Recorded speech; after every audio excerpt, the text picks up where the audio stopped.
ಆತ್ಮೀಯ ವಿಕಲಚೇತನ ಬಾಂಧವರೇ, ನಾನು ನಿಮ್ಮ ನೆಚ್ಚಿನ ಡಾಕ್ಟರ್ ವೆಂಕಟರಮಣ ಸ್ವಾಮಿ.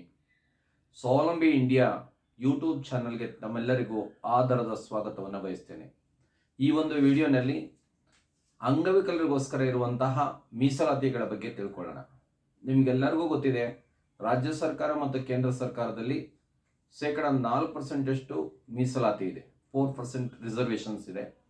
ಅಂಗವಿಕಲತೆಯ ಪ್ರಮಾಣ 40%ಗಿಂತ ಹೆಚ್ಚಿಗೆ ಇರಬೇಕು ಅಂತ ನಿರ್ಧರಿಸಿದ್ದಾರೆ. ಅದು ಎಲ್ಲ ಗ್ರೂಪ್ನ ಹುದ್ದೆಗಳಿಗೂ ಸಿಗುತ್ತೆ. ಎ ಗ್ರೇಡ್ನ ಹುದ್ದೆಗಳು ಅಂದರೆ IAS, IPS ಇದೆ ಹೇಳ್ತಿರಲ್ಲ, ಆ ಥರ ಹುದ್ದೆಗಳಿಗೂ ಅಷ್ಟೇ. ಬಿ ಗ್ರೇಡ್ನ ಹುದ್ದೆಗಳು, ತಹಸೀಲ್ದಾರು ಈ ಥರದವಕ್ಕೂ ಕೂಡ. ಸಿ ಗ್ರೇಡ್ನ ಹುದ್ದೆಗಳು, ಎಲ್ಲ ಹುದ್ದೆಗಳಲ್ಲೂ ಕೂಡ ಮೀಸಲಾತಿಯನ್ನು ಕೊಟ್ಟಿದ್ದಾರೆ 4%. ಇದು ನಿಮಗೆಲ್ಲರಿಗೂ ಗೊತ್ತಿರುವಂಥ ವಿಷಯ. ಆದರೆ ಕರ್ನಾಟಕ ರಾಜ್ಯ ಸರ್ಕಾರ ಇನ್ನೊಂದು ಉತ್ತಮವಾದಂಥ ಹೆಜ್ಜೆಯನ್ನು ಇಟ್ಟಿದೆ. ಅದು ವಿಕಲಚೇತನರಿಗೆ ಅನುಕೂಲವಾಗೋ ರೀತಿಯಲ್ಲಿದೆ. ಕಾರ್ಮಿಕ ಸಚಿವರಿದ್ದರು ಸಿದ್ದರಾಮಯ್ಯವರ ಗೌರ್ಮೆಂಟಲ್ಲಿ, ನಿಮ್ಗೆ ಗೊತ್ತಿದೆ. ಸಂತೋಷ್ ಲಾಡ್ರ್ ಅವರು ಅಂಗವಿಕಲರಿಗೆ ಒಂದು ಸಮಾಜಮುಖಿ ಆರ್ಥಿಕ ಸಬಲತೆಯನ್ನು ಒದಗಿಸೋದಕ್ಕೆ ಒಂದು ಸ್ಟೆಪ್ ಮುಂದೆ ಹೋಗಿದ್ದಾರೆ.